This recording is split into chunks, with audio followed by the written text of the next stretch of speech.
Museum Hocokro Aminoto. Hocokro Aminoto adalah salah satu pahlawan nasional di Indonesia. Beliau dikenal sebagai orang bijak yang berpengetahuan luas dalam bidang perdagangan, agama, politik, dan juga merupakan salah satu pelopor gerakan nasionalis di Indonesia. Beliau pun merupakan seorang guru terhormat dari banyak tokoh visioner dalam sejarah Indonesia lainnya.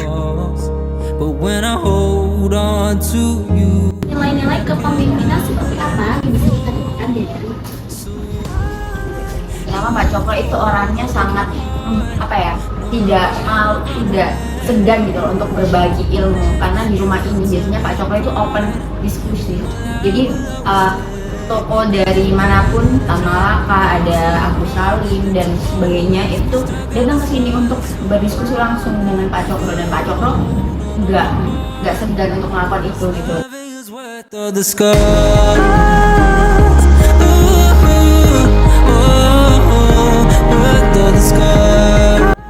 Jadi ceritanya waktu itu Soekarno ini pernah berpikiran bahwa jika kita dititipkan di orang yang besar seperti Pak Hocokro Aminoto, kita akan menjadi orang yang besar juga. Jangan lupa berkunjung ke Museum Hocokro Aminoto.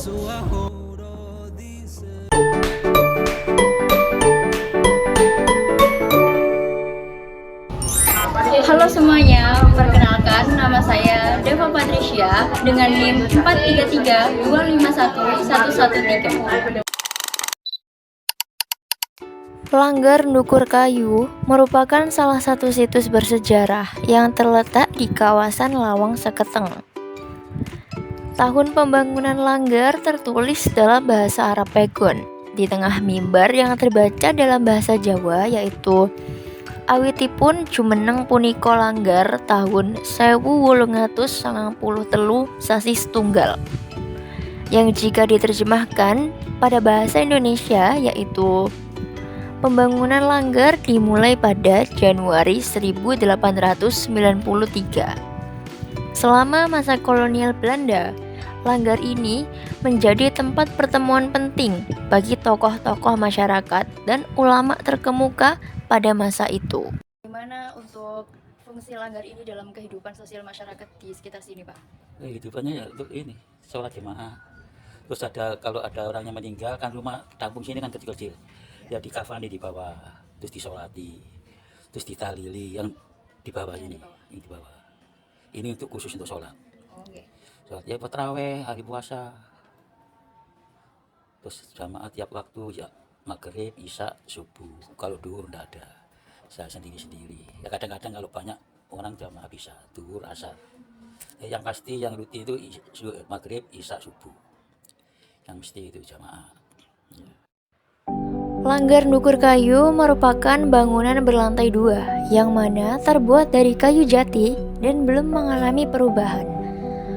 Lantai 1 difungsikan sebagai balai pertemuan warga untuk berdiskusi ataupun sekedar bersantai. Sedangkan lantai 2 digunakan sebagai tempat ibadah. Hingga saat ini, Langgar Ndukur Kayu masih dipergunakan warga sekitar sebagai tempat ibadah mereka.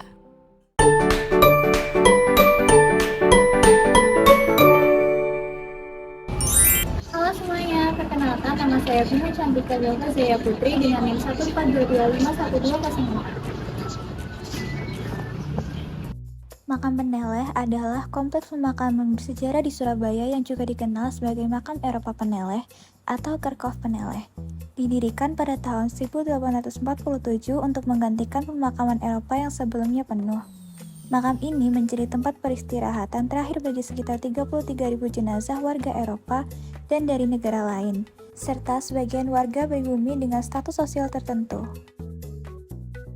Apa fungsi awal bangunan ini pada masa kolonial Belanda waktu itu? Ini makam ini kan sebetulnya dibuka tahun 1847 dan ditutup 1930. Nah, bangunan ini memang semua kan direncanakan untuk makam Belanda, tempat ini. Dari zaman VOC dulu kan sudah ada dari pihak Belanda ke sini kan dalam sistem dagang.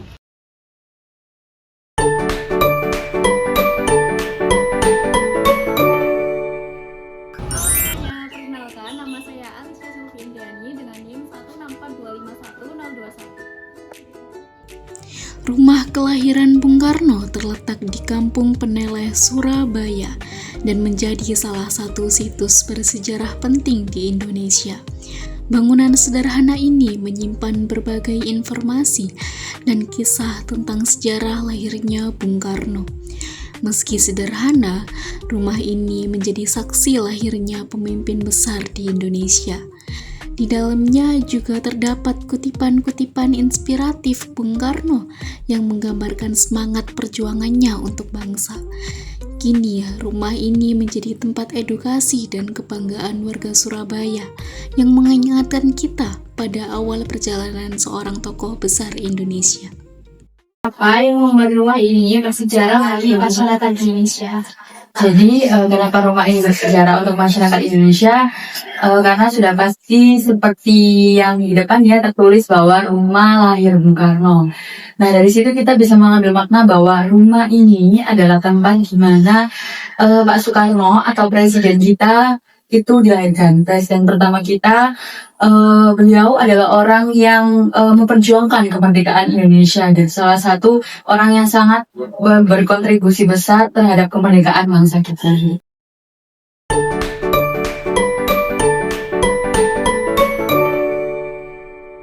Halo semua, perkenalkan nama saya Sena Satria Nusantara dengan NIM 00525511067.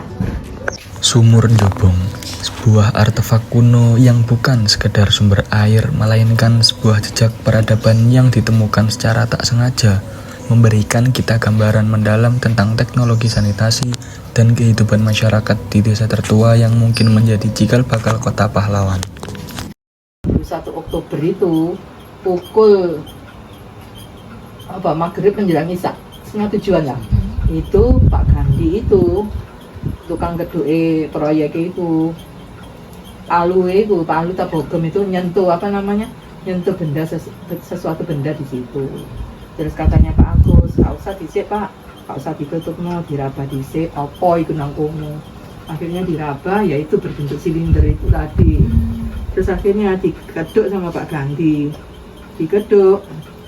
yaitu diraba kok ada seperti ini kayak sumur, digali, akhirnya penggalian pertama itu permukaannya itu ini batu-bata besar itu di etalase itu. Itu terus selanjutnya itu tulang belulang, keramik, tasbih dan sebagainya. Itu penemuannya. Akhirnya nggak sampai diteruskan, Pak Agus lapor ke Bu RW. Itu tadi adalah beberapa informasi yang kami dapatkan setelah melalui wawancara terhadap narasumber. Jadi Sumur Njobong ini merupakan warisan budaya yang harus dilestarikan di Surabaya.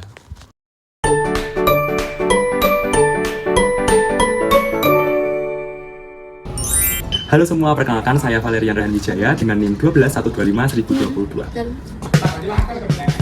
Kreatif, unik, dan berdaya saing adalah 3 kata yang menggambarkan batik Peneleh yang merupakan salah satu kearifan lokal di wilayah Peneleh yang masih dikembangkan hingga saat ini. Batik ini menggabungkan budaya, tokoh lokal, serta tempat-tempat ikonik yang ada di Peneleh yang dituangkan dalam sehelai kain batik.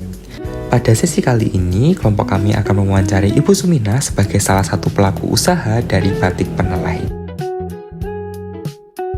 Yang pertama, sejak kapan tradisi batik tulis di Peneleh ini berkembang? Sejak tanggal 15 Juli 2022 berdirinya, umur 3 tahun. Dulu itu karena ada kesibukan waktu pandemi atau kenapa?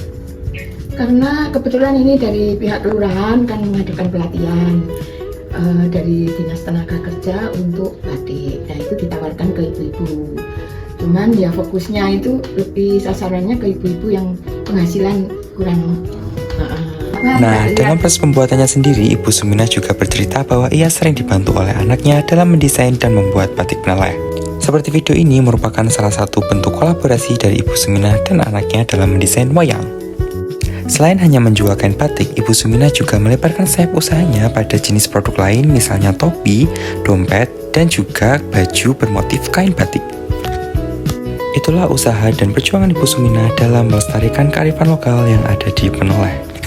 Melalui kain batik ini, Ibu Sumina berharap bahwa kita generasi muda bisa melestarikan kearifan lokal serta peninggalan-peninggalan yang ada di Peneleh untuk generasi mendatang.